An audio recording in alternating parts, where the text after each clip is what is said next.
Hello मेरे प्यारे बच्चों, कैसे हैं आप लोग? क्या हाल चाल? दोस्तों, हम लोग विलेन चैप्टर की बात कर रहे थे। अब आगे हम लोग बढ़ रहे हैं और विलेन में ही नेक्स्ट टॉपिक विलेयता की बात करते हैं। और अभी तक हम लोगों ने इस पर चर्चा किया था कि विलेन क्या होता है, कितने प्रकार का होता है, उसमें कौन कौन से कॉन्सेंट्रेशन टर्म्स आते हैं, मोलर द्रव्यमान मतलब मास परसेंटेज, वॉल्यूम परसेंटेज, मोललता, मोलरता, मूल प्रभाज्य, उसमें कुछ क्वेश्चंस देखे थे। तो एनसीईआरटी सिलेबस के अकॉर्डिंग हम लोग बात कर रहे हैं, यूपी बोर्ड का सिलेबस हम कवर करते हैं। 2021 की तैयारी आप हमारे साथ कर सकते हैं। जुड़े रहिए, चैनल को सब्सक्राइब करिए, वीडियो को लाइक करिए, कमेंट करके हमें सजेशन दीजिए। सो चलिए लेट्स बिगिन। शुरू करते हैं दोस्तों। यहाँ पे सॉल्युबिलिटी, विलीयता। विलीयता का शाब्दिक अर्थ क्या है? किसी चीज में किसी चीज का विलय हो जाना, घुल जाना, मिक्स हो जाना, मिंगल हो जाना, मिंगल मिंगल जिंगल जिंगल हो जाना। चलो, तो विलेयता क्या होता है? जैसे हमारे पास एक कंटेनर है, उसमें हमारे पास क्या था? विलायक। उसमें हमारे पास क्या है? विलायक है। अब इस विलायक में हमने क्या किया? कुछ विलेय को डाले हुए, कुछ विलेय को क्या किए हैं? डाले हैं। लेट से हमारे पास क्या है?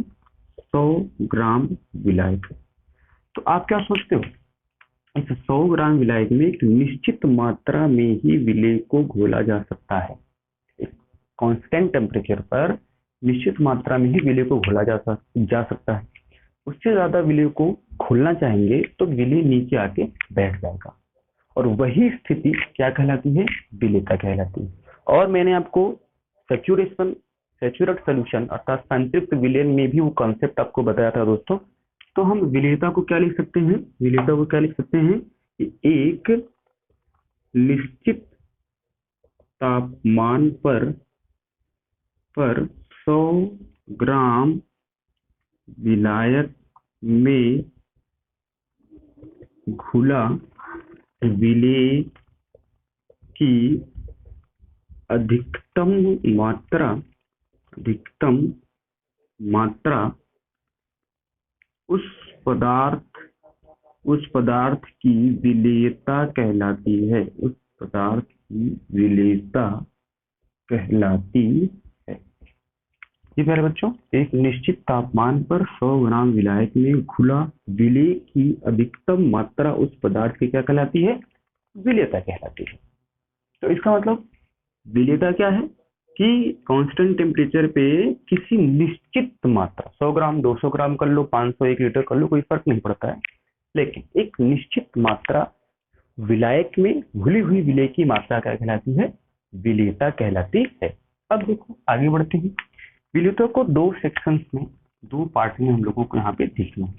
पहला पार्ट हमारा है ठोसों की द्रव में विलेयता, ठोसों की द्रव में विलेयता। दूसरा पार्ट है गैसों की द्रव में विलीयता। ठीक है दोस्तों। तो ठोसों की द्रव में विलेयता का अर्थ है जब कभी कोई ठोस द्रव में विलेय हो और जब कभी कोई गैस द्रव में विलेय हो। तो विलेयता को इन दो सेक्शंस में हम लोग देखेंगे। कैसे देखेंगे, जरा ध्यान से आप समझने का कोशिश करिएगा। हम वन बाय वन लेके बात करते हैं। आई होप कि विलेयता क्या होती है ये जरूर आपने समझा होगा। आगे बढ़ते हैं यहाँ पे लेते हैं पहला सेक्शन, पहली पार्ट, ठोसों की ठोसों की ठोसों की द्रव में विलेयता। अर्थात जब कभी भी कोई ठोस किसी द्रव में घुलता है तो उसे ठोसों की द्रव में विलेयता कहा जाता है। जब कभी कोई ठोस किसी द्रव में घुलता है तो उसे ठोसों की द्रव में विलेयता कहते हैं। ये सिंपल सी बात है। अब कुछ कारक हैं, कुछ फैक्टर जो इसको क्या करते हैं? अफेक्ट करते हैं, प्रभावित करते हैं। क्या प्रभावित करते हैं? ठोसों की द्रव में विलेयता को। सर्टेन फैक्टर हैं जो क्या करते हैं? प्रभावित करते हैं ठोसों की द्रव में विलेयता को। वो कौन कौन सा फैक्टर है दोस्तों?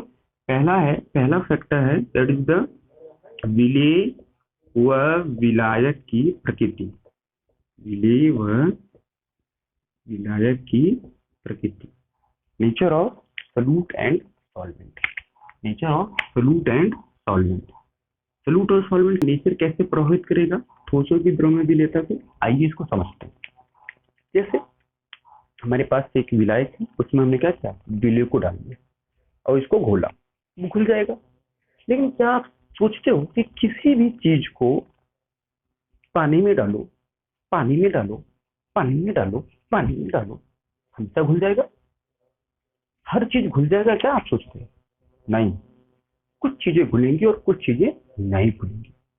अब आप सोचो, पानी तो सेम ही है, लेकिन जो मैं अलग अलग चीजें डाल रहा हूँ उसका भी कुछ नेचर होगा जिसकी वजह से वो घुल जा रहा है, और जो नहीं घुल रहा उसका भी कुछ नेचर होगा।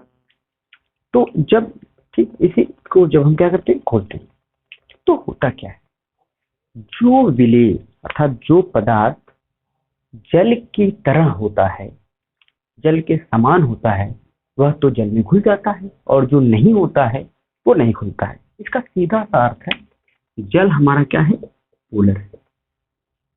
जो घुलने वाला मतलब घुलने वाला पदार्थ है, विलेय है, यदि वह भी पोलर है तो वह क्या होगा, आसानी से हमारे उस विलायक में घुल जाएगा। इस कॉन्सेप्ट को कहते हैं दोस्तों लाइक डिसॉल्व लाइक।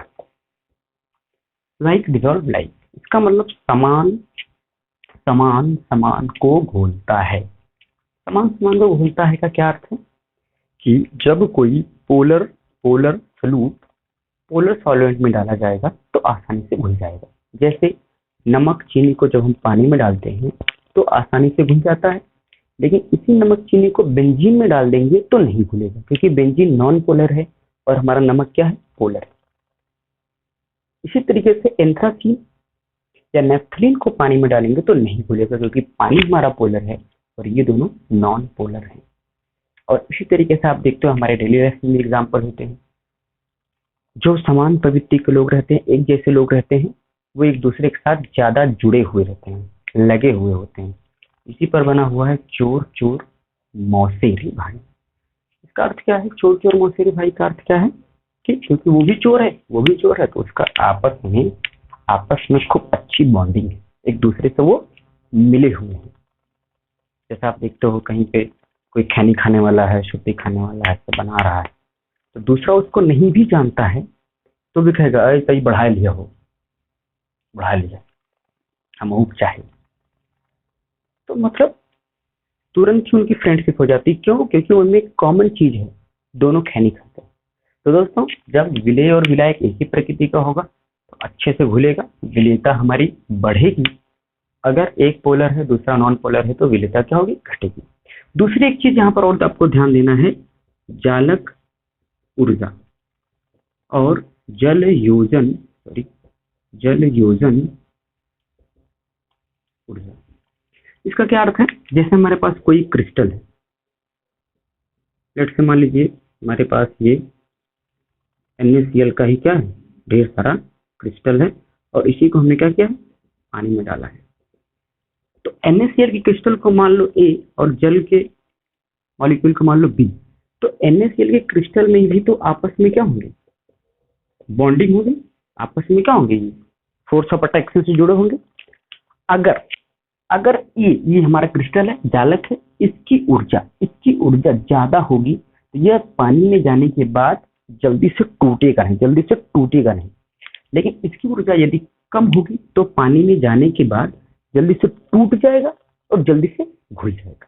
तो दोस्तों जब किसी विलेय की जालक ऊर्जा कम होती है और उसकी जल के साथ जुड़ने की ऊर्जा ज्यादा होती है तो वह आसानी से क्या हो जाता है, विलेय हो जाता है। अर्थात कह सकते हैं किसी क्रिस्टल की जालक ऊर्जा कम होवे और जल योजन ऊर्जा ज्यादा होवे तो विलेयता क्या होगी, बढ़ जाएगी। जल योजन ऊर्जा का अर्थ है जल से जुड़ने का ऊर्जा, मतलब ये क्रिस्टल आया यहाँ पे टूट के और जल के अणु ने क्या किया, इसके चारों तरफ से घेर लिया, इसी को क्या कहते हैं, जल योजन ऊर्जा। तो जल योजन ऊर्जा ज्यादा रहेगी और क्रिस्टल आसानी से टूट सकता है, आसानी से टूट जाएगा वो। तो जालक ऊर्जा कम होगी, जल योजन ज्यादा होगी तो विलेयता हमारी क्या होगी, बढ़ेगी। तो दोस्तों ये था पहला फैक्टर। दूसरे फैक्टर पर आते हैं। आई थिंक पहला फैक्टर आपको जरूर समझ में आया होगा, ठोसों के द्रव में विलेयता को देखते हैं, दूसरे फैक्टर पर आते हैं। दूसरा फैक्टर है टेम्परेचर। यहाँ दोस्तों टेम्परेचर या ताप। ताप का, टेम्परेचर का क्या इम्पैक्ट होता है, क्या प्रभाव होता है ठोसों के द्रव में विलेयता को, आइए समझते हैं। जैसे हमने किसी विलेय को विलायक में डाला तो वह डिपेंड करेगा कि विलेय जब विलायक में जाता है, विलेय जब विलायक में जाता है तो उसके अंदर कैसी अभिक्रिया हो रही है, कैसी अभिक्रिया हो रही है। यदि वह ऊष्माक्षेपी है तो क्या होगा और ऊष्माशोषी है तो क्या होगा। जैसे आप सोचो, आप कभी भी ऐसा नहीं कह सकते हो कि किसी भी विलयन को यदि हम गर्म कर दें तो उसमें और विलेय को घोल सकते हैं। It's not always true. कभी भी हम जब विलयन में नीचे से लुकी लगा दिए, मतलब गर्म करना शुरू किए, और आप चाहो कि और विलेय इसमें ऐड कर लो, तो हमेशा ये पॉसिबल नहीं है। क्यों नहीं है? क्योंकि जब कभी हम विलेय को विलायक में घोलते हैं तो इसके अंदर क्या होती है, कुछ अभिक्रियाएं होती हैं।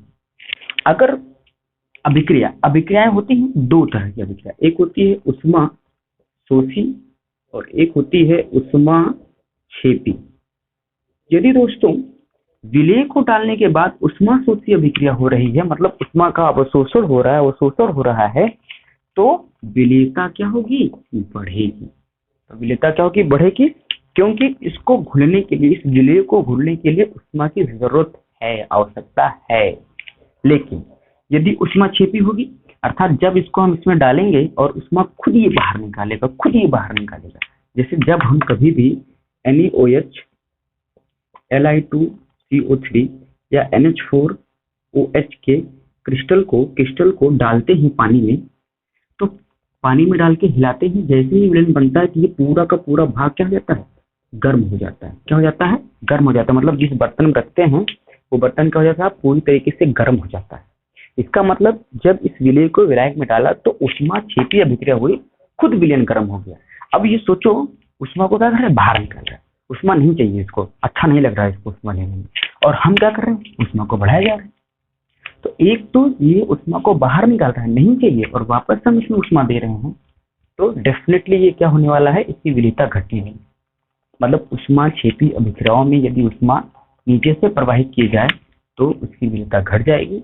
लेकिन उष्मा शोषी जब अभिक्रिया होगी, जैसे KCl है, आपका NaCl है, KNO3 है, इनको जब हम जल में डालते हैं तो इनको घुलने के लिए उष्मा चाहिए होती है। इसलिए ये आसानी से जब हम गर्म करते हैं तो और ज्यादा मात्रा में विलेय हो सकते हैं। अर्थात कंक्लूड करें तो उष्मा क्षेपी अभिक्रिया यदि होगी तो विलेय को और अधिक घोला नहीं जा सकता। अर्थात उष्मा ताप बढ़ाने पर विलेयता घटेगी। किसके लिए, जब उष्मा क्षेपी होगी। और उष्मा शोषी होगी तो क्या होगा, उष्मा शोषी होगी तो उष्मा चाहिए होगी इसको घुलने के लिए, और जैसे ही हम लोग क्या करेंगे, हीट प्रोवाइड करेंगे, आसानी से क्या हो जाएगा, घुल जाएगा। तो यदि हम विलेयता और ताप के बीच एक ग्राफ प्लॉट करें तो कुछ पदार्थों के लिए ग्राफ सीधा आएगा और कुछ पदार्थों के लिए ग्राफ क्या हो सकता है, उल्टा हो सकता है। मतलब ताप बढ़ने के साथ विलेयता घटेगी और कुछ के साथ ताप बढ़ने के साथ विलेयता क्या होगी, बढ़ेगी।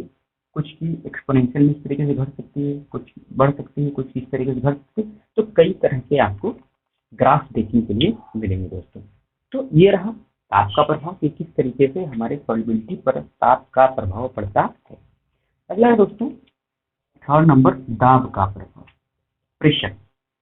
देखिए, जब कभी हम किसी ठोस को द्रव में घोलते हैं तो क्योंकि ठोस क्या होते हैं, असंपीड्य होते हैं, तो इस पर हम प्रेशर लगा के, दाब लगा के इसको और अधिक नहीं घोल सकते। क्योंकि यह असंपीड्य है तो ठोसों की द्रव में विलेयता पर दाब का प्रभाव नहीं पड़ता है। ठोसों में द्रव की विलेयता का पर दाब का प्रभाव नहीं पड़ता है। दाब का प्रभाव गैसों की द्रव में विलेयता पर जरूर है, क्योंकि गैसें क्या होती है, संपीड्य होती है। तो दोस्तों ये थी विलेयता और ठोसों की द्रव्य विलेयता और विलेयता को प्रभावित करने वाले ये कारक। अब हम लोग आगे बढ़ेंगे। गैस की द्रव्य विलेयता, गैस की द्रव्य विलेयता, वहां पे हिमेज ला वगैरह भी देखने को मिलेगा हमको। तो आगे बढ़ते हैं उसमें, यहाँ पे हम गैसों की द्रव्य विलेयता। तो गैसों की द्रव्य विलेयता क्या होती है? जब कोई गैस द्रव में घुली हुई होती है तो उसे गैसों की द्रव्य विलेयता कहते हैं। जैसे हम लोगों ने सोडा वाटर या कोल्ड ड्रिंक्स को देखा है। कोल्ड ड्रिंक्स क्या होती हैं?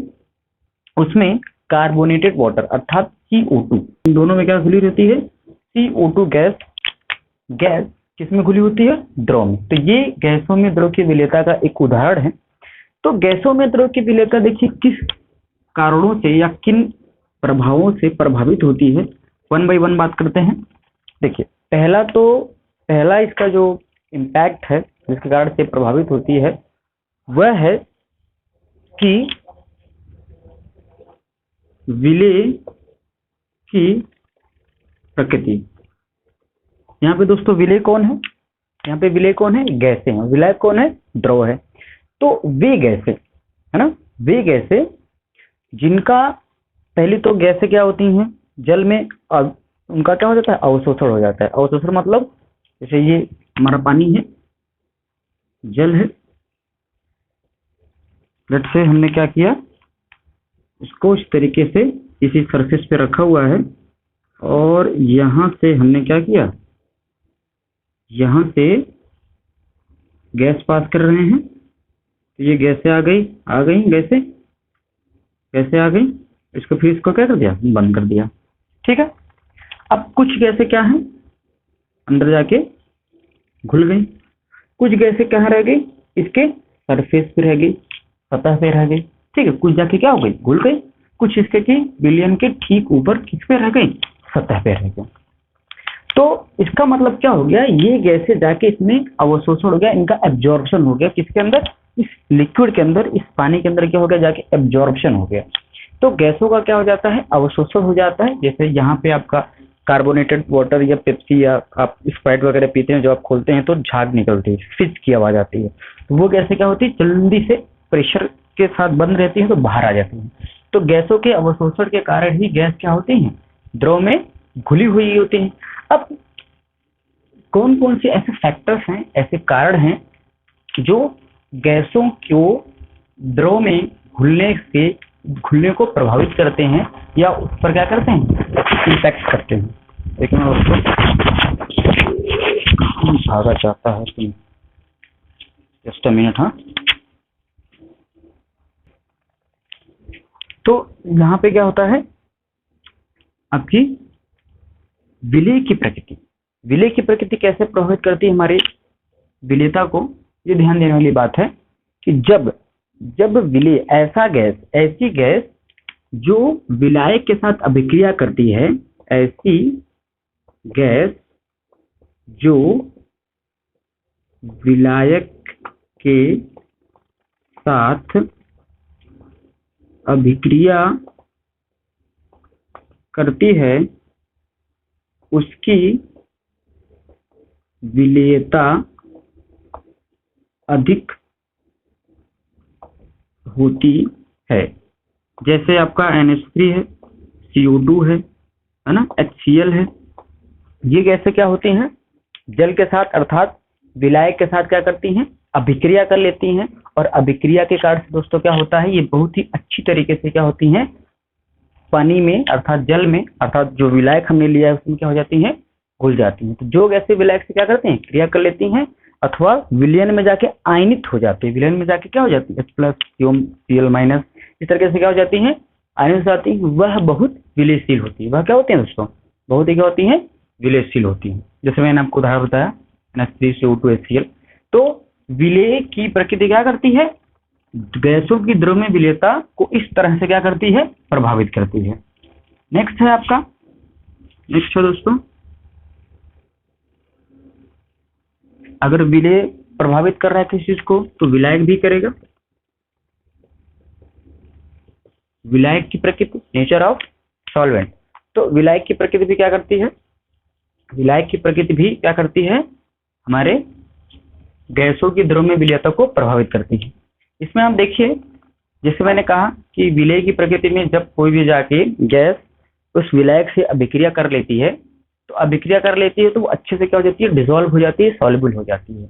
इसका एक एग्जाम्पल हमारे बॉडी में भी देख सकते हैं आप। जो O2 गैस होती है वो रुधिर में अर्थात ब्लड में घुली हुई होती है, क्योंकि O2 गैस जाके हीमोग्लोबिन से क्या कर लेती है, अभिक्रिया कर लेती है, और हीमोग्लोबिन से अभिक्रिया करने के बाद वो अच्छे से प्रॉपर तरीके से क्या होती है, घुल जाती है। अच्छे से क्या हो जाती है, घुल जाती है। तो हमने इसमें क्या सीखा कि ऐसी गैसें जो विलेय हैं गैसें, ऐसी गैसें जो जाके आसानी से विलायक से अभिक्रिया कर लेती हैं या विलायक में क्या हो जाती हैं, आयनित हो जाती हैं, वो क्या हो जाती हैं, अच्छे से क्या हो जाती है दोस्तों, घुल जाती हैं। अच्छे से क्या हो जाती हैं, घुल जाती हैं। चलिए इसको मैं यहाँ लगा लेता हूँ, बार बार जी जा रहा है।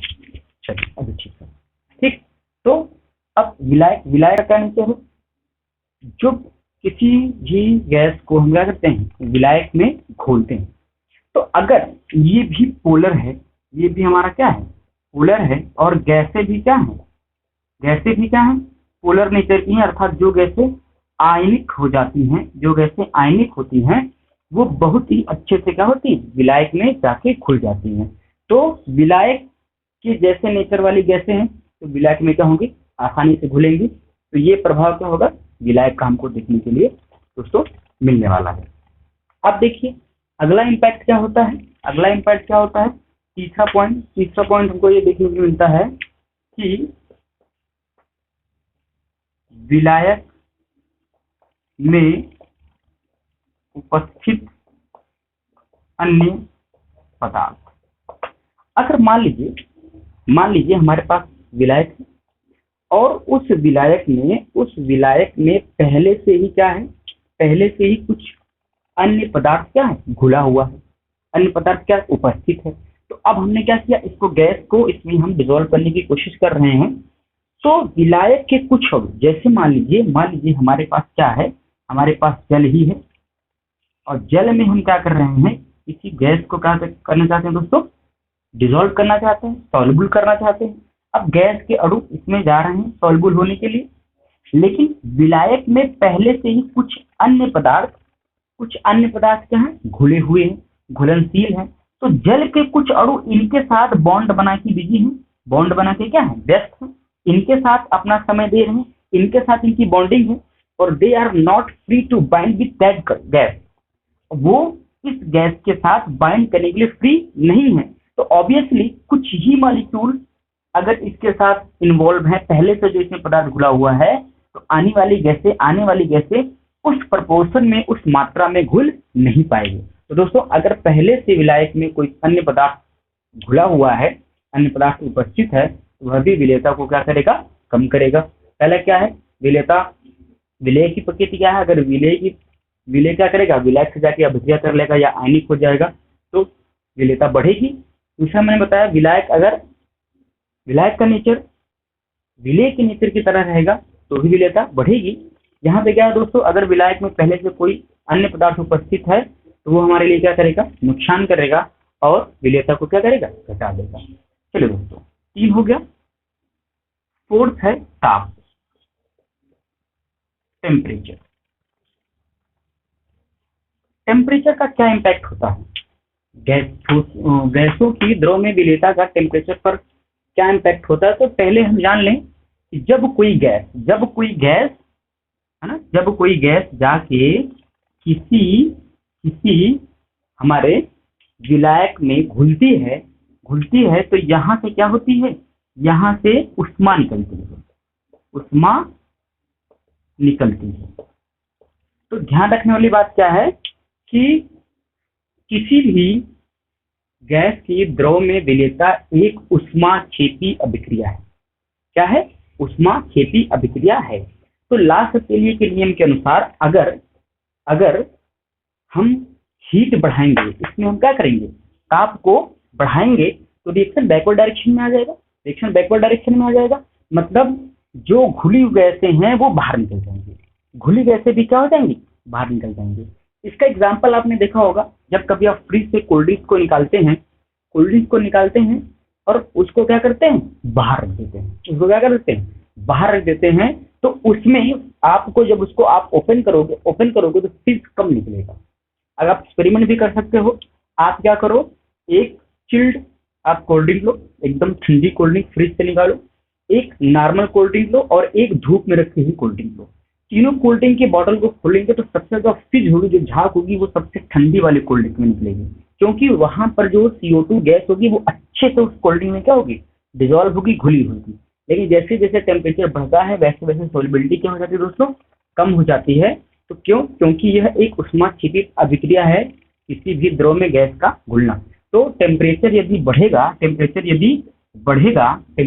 बढ़ेगा तो विलेयता साहब क्या हो जाएगी, विलेयता क्या हो जाएगी, कम हो जाएगी। इसलिए जितने भी जलीय जंतु होते हैं, जैसे मछलियां होती हैं, जब गर्मियों के दिन आते हैं तो वहां से उस नदी में से या उस तालाब में से जो हमारा पानी है उसमें से O2 गैस दोस्तों क्या हो जाती है, बाहर निकल जाती है। मतलब डिजोल्व O2 गैस क्या हो जाती है, कम हो जाती है।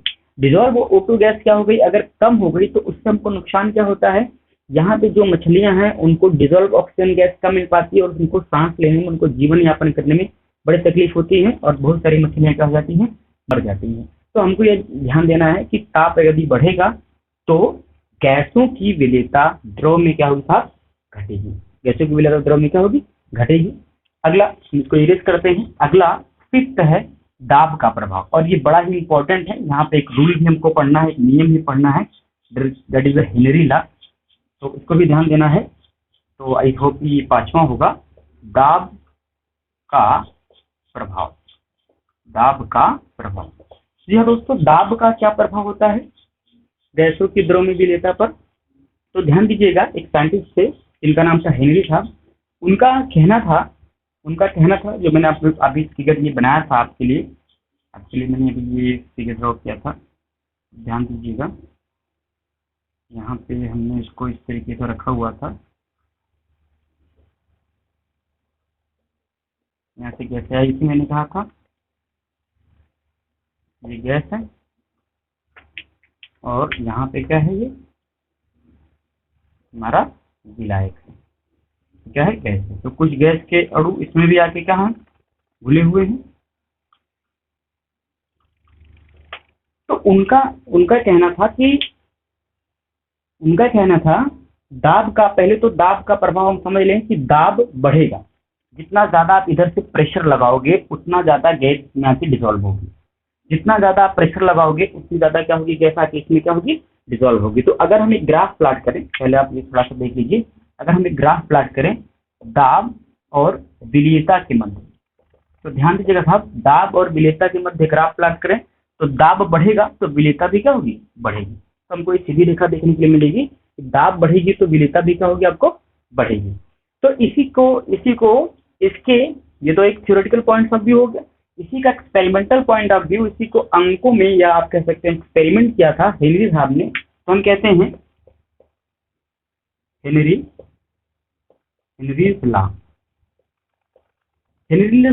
लॉ क्या है? उनका कहना है कि किसी भी विलायक में घुली हुई गैस की मात्रा उसके आंशिक दाब के समानुपाती होती है।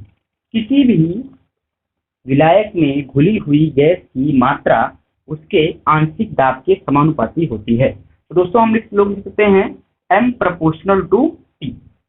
M प्रोपोर्शनल टू P क्या है, इन गैस। ये क्या है, प्रेशर किसमें है, गैस में, और ये क्या है, M क्या है, द्रव्यमान है इस गैस का द्रव्यमान। मतलब कितनी गैस खुली हुई है वो डिपेंड करेगा कि उसका प्रेशर कितना है। जितना ज्यादा इसका प्रेशर होगा, आंशिक दाब जितना ज्यादा इस गैस का होगा, उतनी ज्यादा क्या होगी, वो घुली होगी। तो हम इसको लिख सकते हैं M equal to KP। M equal to क्या लिख सकते हैं साहब, KP लिख सकते हैं। अब इन्हीं के साथ एक वैज्ञानिक थे जिनका नाम आपने सुना होगा, डाल्टन साहब भी क्या कर रहे थे, अध्ययन कर रहे थे, और इस रिलेशन को उन्होंने, मास के रिलेशन को मोल फ्रैक्शन के टर्म में बताया।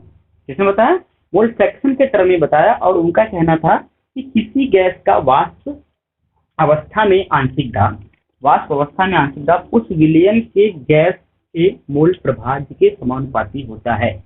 वाष्प अवस्था में आंशिक दाब उस विलयन के मोल प्रभाज्य के क्या होता है साहब, समानुपाती होता है।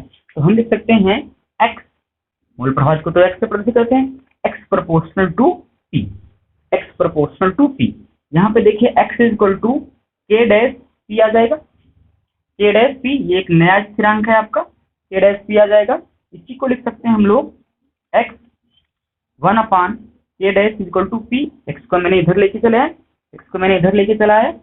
तो अब यहाँ पर आप देखिए 1/x जो है, 1/x को ही हम क्या लिख सकते हैं, के एच लिख सकते हैं। 1/x को हम क्या लिख सकते हैं, के एच एक्स, के, इसको हम लोग के एच लिख देते हैं बराबर के एच, और ये x is equal to P. जहां पर के एच क्या है, हेनरी स्थिरांक, जहां पर के एच क्या है, हेनरी स्थिरांक है। तो K H x is equal to P, ये है आपका हेनरी स्थिरांक। तो अगर उसी रिलेशन को हम लोग यहाँ पे लिखें, यहाँ पे लिखें आप, मैं वहां पे ऊपर लिख रहा हूँ, आई होप कि आपको यहाँ पे दिख रहा होगा, जरा ध्यान से देखिएगा दोस्तों। हम क्या लिख सकते हैं, के एच बराबर पी बटे एक्स, के एच बराबर पी बटे एक्स। देखिए सॉरी, के एच बराबर पी बटे एक्स। तो आप ध्यान दीजिएगा, ये मोल फ्रैक्शन के मोल प्रभाज्य के क्या है, व्युत्क्रमानुपाती है। तो जब मोल फ्रैक्शन बढ़ेगा तो जो हेनरी स्थिरांक होगा वो क्या होगा, घटेगा। अर्थात किसी भी गैस के लिए हेनरी स्थिरांक का मान ज्यादा होगा, तो इसका मतलब वह गैस कम घुलनशील है। जैसे आप ध्यान दीजिएगा, आपके एनसीईआरटी में एक टेबल दिया हुआ है, हीलियम के लिए कुछ तो 140, इस तरीके से हाइड्रोजन के लिए 70, 69, O2 के लिए 46, ये वैल्यू आप देख सकते हैं। एग्जैक्टली याद नहीं है, आप इसको देख लीजिएगा। लेकिन मुझे यहाँ बताना क्या है कि हीलियम के लिए के एच की वैल्यू ज्यादा है, तो हीलियम क्या है, जल में कम घुलनशील है। इसके लिए कम है तो ये थोड़ी घुलनशील है, इसके लिए और कम है तो ये और ज्यादा घुलनशील है। तो जिसके लिए यहाँ पे आप देख सकते हैं व्युत्क्रमानुपाती रिलेशन भी है। तो के एच की वैल्यू ज्यादा होगी तो आपको मोल प्रभाव जिसका कम होगा, अर्थात जितना ज्यादा मोल प्रभाव उतना ज्यादा गैस की मात्रा इसमें, और कम मोल प्रभाव होगा तो गैस की मात्रा क्या होगी, कम होगी। तो के एच की वैल्यू ज्यादा होगी तो मोल प्रभाव कम होगा, अर्थात विलेयता क्या होगी, कम होगी। तो आपको इस चीज का ध्यान रखना है। अब दाब का क्या प्रभाव होता है, जितना ज्यादा दाब बढ़ेगा किसी भी गैस की विलेयता उतना ज्यादा अधिक होगी, उतना ज्यादा क्या होगी, अधिक होगी। और इसको क्या कर सकते हैं, इस ग्राफ से प्रदर्शित कर सकते हैं। और इसी चीज को हेनरी साहब ने जो है और डाल्टन ने मिलकर मोल फ्रैक्शन के टर्म में समझाया कि जितना ज्यादा मोल फ्रैक्शन होगा उतना ज्यादा, जितना ज्यादा मोल फ्रैक्शन होगा उतना ज्यादा ही क्या होगा, गैस इसमें डिसॉल्व होगी। लेकिन स्थिरांक के साथ इसका क्या होगा साहब, व्युत्क्रमानुपाती रिलेशन होगा, उल्टा रिलेशन होगा। अब देखिए हेनरी के इस लॉ का कुछ उपयोग भी है। पहला उपयोग तो आपने को मैंने बताया ही, सोडा वाटर का, अर्थात कोल्ड ड्रिंक्स का, है ना। पहला एग्जाम्पल इसमें है, कोल्ड ड्रिंक्स में है। आप देखते हो जब आप फ्रिज से बाहर निकाल के कोल्ड ड्रिंक को रख देते हैं तो आपकी मम्मी चिल्लाने लगते हैं वापस फ्रिज में रखो, लेकिन तो नहीं तो कोल्ड ड्रिंक क्या हो जाएगी, खराब हो जाएगी, पीने के लायक नहीं रहेगी, लाभ लाभ लाभ लाभ बोलती रहती हैं। तो क्यों, क्योंकि कोल्ड ड्रिंक में क्या है, आपका टेम्परेचर कम कर देंगे, ये टेम्परेचर का इम्पैक्ट है, टेम्परेचर कम कर देंगे तो क्या हो जाएगा, ये निश्चित तौर से इसमें से गैसें बाहर निकल जाएंगी। दूसरा एग्जाम्पल आपका है, आपने स्कूबा ड्राइवर भी होते हैं, जिन्हों हम हिंदी में गोताखोर कहते हैं, जो समुद्र में जाके हीरे मोतियों की तलाश करते हैं। तो अब समुद्र में पानी में जाएंगे तो सांस लेने में तो वहां पे दिक्कत होगी उनको, तो अपने साथ गैस के सिलेंडर लेके जाते हैं, और उस गैस के सिलेंडर में ऑक्सीजन, हीलियम, नाइट्रोजन, ये सारी गैसें भरी हुई होती हैं। तो जैसे जैसे वो अंदर जाते हैं तो पानी का एक बहुत ज्यादा दाब, बहुत ज्यादा प्रेशर उनके ऊपर पड़ने लगता है। तो जो वो गैस से सांस लेते हैं तो सारी गैसें उनके बॉडी में डिसॉल्व हो जाती है, घुल जाती है। परंतु जब वो समुद्र से बाहर आते हैं तो प्रेशर कम हो जाता है दोस्तों। प्रेशर कम हो जाता है तो ऑक्सीजन तो ठीक है, हमारी बॉडी उसको रिजॉल्व कर लेती है क्योंकि हमारी बॉडी को चाहिए ऑक्सीजन, लेकिन नाइट्रोजन जो कि पहले प्रेशर ज्यादा था और वो डिसॉल्व थी, अभी तो वो बाहर आना चाहती है क्योंकि प्रेशर कम हो गया है, और जो बाहर आना चाहती है तो वो बैंड ब्रेक करती है, नसों में क्या हो जाती है, नसें टेढ़ी हो जाती हैं, बैंड्स हो जाते हैं। तो ये एक स्कूबा ड्राइवर मतलब गोताखोर का जो प्रॉब्लम है, इस तरीके से कह सकते हैं, वो भी हेनरी के नियम में आप देख सकते हैं। अगला है जब हम कभी पर्वत आदि पर जाते हैं, पर्वत आदि पर जाते हैं, जैसे जैसे आप ऊपर जाते हो आपको पता है एटमॉस्फेरिक प्रेशर क्या होता है, कम होता है। नीचे एटमॉस्फेरिक प्रेशर ज्यादा रहता है, जैसे ऊपर जाते हैं एटमॉस्फेरिक क्या प्रेशर क्या हो जाता है, कम हो जाता है। तो एटमॉस्फेरिक प्रेशर कम होता है तो बाहर से जो हम ऑक्सीजन लेते हैं हमारे ब्लड में क्या होता है, कम डिजोल्व होता है, कम घुलता है, और जिसके कारण से हमको सांस लेने में दिक्कत होती है और हम मेंटल स्ट्रेस में आ जाते हैं, हमारी बुद्धि कम काम करने लगती है। इसका इसका उदाहरण था कि जब वर्ल्ड वार हो रहा था तो वहां पे जब सैनिक थे एक निश्चित ऊंचाई से वो क्या करते थे, जब बम या गोले को गिराते थे तो बराबर जहाँ गिराते थे वहीं करते थे, लेकिन जब वो बहुत ज्यादा ऊंचाई पे रहते तो उनका दिमाग क्या करने लगता, कम काम करने लगता, क्योंकि ऑक्सीजन की सप्लाई क्या होती बराबर हमारे माइंड को नहीं पहुंच पाती थी। और उस तरीके से इस स्थिति को हम क्या कहते हैं, एनोक्सिया स्थिति कहते हैं। एनोक्सिया एनोक्सिया स्थिति कहते हैं। तो एनोक्सिया स्थिति में क्या होता है, ऑक्सीजन की हमारे ब्लड में क्या हो जाती है दोस्तों, कमी हो जाती है, और हमारे बॉडी में कमी हो जाती है। क्यों कमी हो जाती है, क्योंकि जब हम हाई एल्टीट्यूड पे रहते हैं, ऊंचाई पे रहते हैं, तो वहां पे प्रेशर कम हो जाता है, और प्रेशर कम होने की वजह से हमारी बॉडी में सॉल्युबिलिटी ऑफ ऑक्सीजन कम हो जाती है, जिसकी वजह से ये प्रॉब्लम होती है। तो दोस्तों हम लोगों ने सॉल्युबिलिटी विलेयता में दो टर्म पे बात किया, ठोसों की द्रव में विलेयता और गैसों की द्रव में विलेयता। इनको क्या फैक्टर इम्पैक्ट करते हैं इसकी बात किया। इसको क्या क्या फैक्टर इम्पैक्ट करते हैं, विलय की प्रकृति, विलायक की प्रकृति, विलायक में उपस्थित अन्य पदार्थ क्या करता है, ताप का क्या प्रभाव होता है, कोल्ड ड्रिंक्स को लेकर मैंने बताया, और दाब का क्या प्रभाव होता है, इसको भी हमने एक्सप्लेन किया। तो नेक्स्ट टर्म में हम नेक्स्ट वीडियो में मिलेंगे, आपसे कुछ और बातें करेंगे। वहां पे हम लोग देखेंगे कि किस तरीके से vapour pressure of liquid solutions होते हैं, राउल्ट लॉ क्या होते हैं। तब तक के लिए बाय बाय, टेक केयर।